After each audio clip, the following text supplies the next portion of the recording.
তাহলে আমাদের জেনারেশন কালকে এমন একটা জিনিস দেখতে পেতে চলেছে, যেরকম জিনিস আমরা খুব একটা লক্ষ্য করতে পারি না। আমরা যখন মানে হিন্দিতে ঋত্বিক রোশনের যখন ডেবিউ হয়েছিল সেই টাইমটা সম্বন্ধে শুনি যে একটা হিরো যাকে কেউ চেনে না জানে না, বা নায়িকাকেও কেউ চেনে না জানে না, কোনো রকম কোনো প্রমোশন হয়নি, সিনেমা সব রেকর্ড ভেঙে দিচ্ছে। এরম ঘটনা যে আমাদের জেনারেশনে হতে পারে আজকের দিনে দাঁড়িয়ে, যেখানে স্টারডমের ডেফিনেশন পাল্টে যাচ্ছে, বড় বড় স্টাররাও সেরকম লেভেল ওপেনিং দিতে পারছে না, সেখান থেকে এই জিনিসগুলো আজকের দিনে দাঁড়িয়ে যে ঘটতে পারে এটাই কোথাও গিয়ে ভাবনা চিন্তার বাইরে ছিল। বা আজকে ধরো জিদ্দা সাথীর মাধ্যমে যে ধরনের ডেবিউ করেছিল জিৎ এবং প্রিয়াঙ্কা, সেরকম যে বুঝে আজকের দিনে দাঁড়িয়ে হতে পারে যে একটা হিরোকে প্রথম ঝলকেই দেখার জন্য লোকে হলে যাবে, হিরো হিরোইনকে পছন্দ করে, এমন ঘটনা আজকের দিনে দাঁড়িয়ে মানে ভাবা যায় না। কারণ সিনেমা এখন একমাত্র মাধ্যম নয়, ওই সময় দাঁড়িয়ে তো সিনেমা একমাত্র মাধ্যম একটা ছিল। এখন কিন্তু মানুষের হাতে অনেক রকম মাধ্যম রয়েছে, সেখান থেকে তার এই যে রেসপন্সটা করছে ভাই সাইয়ারা, আনবিলিভেবল। এবং কালকে ইতিহাস সৃষ্টি হতে চলেছে, সিরিয়াসলি বলছি ইতিহাস সৃষ্টি হতে চলেছে। এবং এই ছেলে মেয়ে কিন্তু ইন ফিউচার ভয়ঙ্কর কাণ্ড ঘটাতে পারে যদি এদেরকে ঠিক মতো ব্যবহার করতে পারে। যাই হোক, সাইয়ারার ক্রেজের পেছনে এই দুজনের অবদান যে নেই তা আমি বলছি না।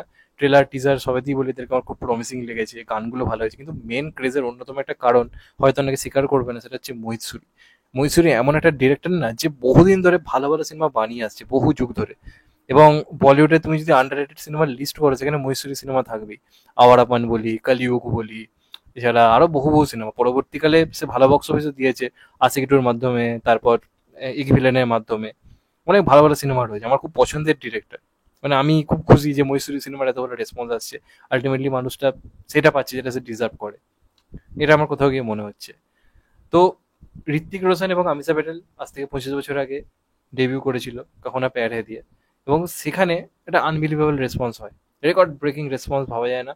এবং সেই লাস্ট তারপর কোনো সিনেমাতে নায়ক নায়িকা একদম নতুন সেই সিনেমা দুর্দান্ত ওপেনিং নিচ্ছে, এমন ঘটনা কিন্তু ঘটেনি 25খানা বছর ধরে। জাস্ট ভাবো, কোনো কেউ কিন্তু করে উঠতে পারেনি, কেউ পরে নাম করে নিজের একটা স্টারডম ক্রিয়েট করেছে, প্রথম ঝটকাতে এত ভালো রেসপন্স দেখা যায়নি। তো এটা কিন্তু আহান পান্ডে এবং আনিত বাড্ডার জন্য একটা বিরাট বড় সুযোগ কোথাও গিয়ে। এবং কালকে ভাই খেলা, কেমনে খেলা হবে, রীতিমতো খেলা হবে। আমি সিনেমাটা নিয়ে খুব এক্সাইটেড, ব্যক্তিগতভাবে আমায় যদি জিজ্ঞাসা করো। অনেকদিন পর একটা সিনেমা মন থেকে দেখতে যেতে ইচ্ছা করছে, মন থেকে দেখতে যেতে ইচ্ছে, মানে ওয়েট করেছি কখন যাবো। এবং সিনেমার ট্রেলার বারবার দেখছি, গান দেখার জন্য জুম খুলছি টিভিতে দিচ্ছে কিনা, তারপর গানগুলো কানে হেডফোন দিয়ে বারবার শুনছি। তো কোথাও গিয়ে বলিউড কিন্তু নিজের ফর্মে ফিরছে অনেকটাই, এই ধরনের গান ফিরছে, এই ধরনের সিনেমা ফিরছে। তো এটা কোথাও গিয়ে আশিকি টু টাইমে যে হাইপ ছিল তখন তো এত সোশ্যাল মিডিয়া ছিল না, বা এরকম বুক মাই শোটা অতটা মানে অ্যাভেলেবেল ছিল না বললেই চলে, তাই বোঝা যায়নি যে কি লেভেলের ক্রেজ ছিল। এখন বোঝা যাচ্ছে, মানে সেই সময় আইতরে কাপুরকে নিয়েও কিন্তু এই ধরনের উন্মাদনা হয়েছিল। এবার আইতরে কাপুরের প্রথম সিনেমা আশিকি টু ছিল না, তার আগে আরো কিছু মানে সিনেমা ছিল, যে কারণে ওটাকে ডেবিউটেন্ট রেকর্ড বলা যায় না। কিন্তু এই সিনেমাটাই ছেলেটাকে প্রথম কেউ চিনতো না এর আগে, মেয়েটাও পুরোপুরি একটা অন্য ব্যাকগ্রাউন্ড থেকে এসছে, খুবই স্ট্রাগল করেছে। তো ব্যাপারটা ভেবে খুব ভালো লাগছে, মানে এটা খুব দরকার যে কোনো একটা ইন্ডাস্ট্রির জন্য। এবং আমি বারবার বলেছি যে রোমান্টিক সিনেমাই একটা নতুন হিরোকে তৈরি করে। যে কোনো তুমি দেখে নাও, যারা যারা নাম করেছে প্রথমে রোম্যান্স করি, সে কিন্তু একটা আলাদা পরিচিতি পেয়েছে। আর এই সিনেমাটা সিঙ্গেল স্ক্রিন রেসপন্সও ভালো, কলকাতায় তো আগুন রেসপন্স, কলকাতার সিঙ্গেল স্ক্রিন বলি, সব জায়গায় বলি আগুন রেসপন্স। এবার যদি আমি অ্যাডভান্স বুকিং নিয়ে কথা বলি, ভাই পাগল করা। একটা নতুন হিরো নতুন হিরোইন, কোনো প্রমোশন হয়নি কোথাও, কোনো পডকাস্টে গিয়ে বড় বড় কথা বলেনি, শুধুমাত্র পাবলিক ইন্টারেস্ট এই সিনেমাটা কিন্তু বড় কিছু করতে চলেছে। এবং এখনো পর্যন্ত আমি যখন ভিডিও করছি প্রায় 7.5 কোটি টাকার অ্যাডভান্স বুকিং হয়ে গেছে। Can you imagine, can you imagine? এই বছরে বড় বড় রিলিজ হওয়া সিনেমাগুলো কিন্তু টপকে গেছে। আমি রেড টুর কথা যদি ধরি, সেটা 6.5 কোটির মতো অ্যাডভান্স বুকিং নিয়েছিল। আর হাউসফুল ফাইভের যদি কথা বলি, অনেক অনেক বেশি শো পেয়েছিল, সেই শো অনুযায়ী 8 কোটির অ্যাডভান্স বুকিং নিয়েছিল। তার থেকে কিন্তু অনেক শো কম পেয়েছে এটা, সেখান থেকে দাঁড়িয়ে যে রেসপন্স হাউসফুল টু কিনা, হাউসফুল ফাইভ কিনা পেরিয়ে যায়। একমাত্র আগে রয়েছে সিকান্দার, এবং তার আগে রয়েছে ছাওয়া। এবার সিকান্দারে কে রয়েছে? সলমান খান, মানে পুরোপুরি ঈদের দিনে সিনেমা রিলিজ করেছিল, সেই হিসেবে ওটা নিয়েছিল 10 কোটির অ্যাডভান্স বুকিং। সেখানে একটা নতুন ছেলে মেয়ে, এখান থেকে দাঁড়িয়ে 7 কোটি অ্যাডভান্স বুকিং, মানে বুঝতে পারছি ওটার রেসপন্স কত ভয়ঙ্কর। এবং একটা নতুন হিরো সিনেমা এই মুহূর্তে দাঁড়িয়ে যদি 10 কোটির ওপেনিং নিয়ে নেয় না, তার কাছে সেটা 40-35 কোটির সমান। নতুন হিরো যাই কেউ চেনে না, তাহলে জাস্ট ভাবো। আর সবকিছু ঠিক থাকলে কালকে, যেটা সবাই ট্রেড অ্যানালিস্টরা বলছে, কালকেই সিনেমা মানে 18 কোটি থেকে 20 কোটি তো যাবেই। যদি দুর্দান্ত সিনেমা হয়, যদি সকালে সবার রিভিউ দারুণ আসে, এই সিনেমা তোকে পাগলের মতো দেখবে।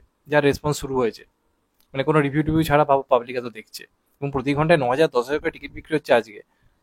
তাহলে ভাবো কালকে কোথায় গিয়ে জায়গাটা পৌঁছবে। ইভেন শো বাড়ানো হয়েছে, প্রথমে ভেবেছিল যে লোকে ভিড় করবে না, যেই দেখেছে ভিড় হয়েছে, বেশ কিছু জায়গায় শো বাড়িয়ে দিয়েছে, পিভিআর আপনি বলি বা লেক মল বলি, আর্লি মর্নিং শো বাড়িয়ে দিয়েছে আরো। তো এইটা দেখেও ভালো লাগছে কোথাও গিয়ে। এবং সবকিছু ঠিক থাকলে কালকে কিন্তু এই সিনেমাটা যদি খাপে খাপ সারাদিন দুর্দান্ত চলে, তাহলে এই সিনেমাটা কিন্তু 20 থেকে 25 কোটির ওপেনিং দিতে চলে, যেটা বলিউড সিনেমার ইতিহাসে একটা আনবিলিভেবল ঘটনা হয়ে থেকে যাবে, যে নতুন হিরো এটা মানে সেই সময় ঋত্বিকা মিশি যা করে দেখিয়েছিল ঠিক সেই ঘটনাই ঘটছে। তখনকার দিনে বক্স অফিস তো আলাদা, মানে তখন টিকিটের দাম অনেক কম ছিল, সেই সময় দাঁড়িয়ে যে বক্স অফিস করেছে সেটা আজকের দিনে দাঁড়িয়ে যা রেসপন্স হয়তো সেমই হবে। কিন্তু তা সত্ত্বেও আজকের দিনে দাঁড়িয়ে এই ধরনের বক্স অফিস আনা প্রথম সিনেমার মাধ্যমে এটা কিন্তু খুব খুব খুব কঠিন একটা জিনিস। আজকের দিনেও প্রমাণিত, এই সিনেমার গান ভালো হয়, তুমি হিরো হিরোইনকে ভালোভাবে প্রেজেন্ট করতে পারো, যদি জুটিকে দেখতে ভালো লাগে, মানুষ আজও কিন্তু টিকিট কাটতে রাজি, সেটা কিন্তু সেগারা প্রমাণ করলো। এবার শুধুমাত্র সিনেমাটাকে ভালো হতে হবে, দারুণ হতে হবে, তাহলে এই সিনেমাটাকে ব্লকবাস্টার হওয়া থেকে কেউ আটকাতে পারবে না। ঋত্বিক নিজের প্রথম সিনেমা ব্লকবাস্টার ডেবিউ দিয়েছিল, এবার দেখা রাহান পান্ডে প্রথম সিনেমা ব্লকবাস্টার ডেবিউ দিতে পারে কিনা। সিনেমার বাজেট খুবই লিমিটেড জায়গাতে থাকবে আশা করা যায়, তো সেই হিসেবে এটা যা করতে চলেছে ইতিহাস। এবার দেখা যাক শেষ অবধি কি হয়। তো তোমাদের এটা নিয়ে কি মতামত জানাতে ভুলো না, চ্যানেলটা নতুন হলে চ্যানেলটা সাবস্ক্রাইব করে দিও and get the bell icon. ভালো থেকো সবাই, টেক কেয়ার, নমস্কার, আবার দেখা হবে এখন তো পাই। সবাই ভালো থেকো, সুস্থ থেকো, নমস্কার, টেক কেয়ার, আবার দেখা হবে, ভালো থেকো সবাই, টেক কেয়ার।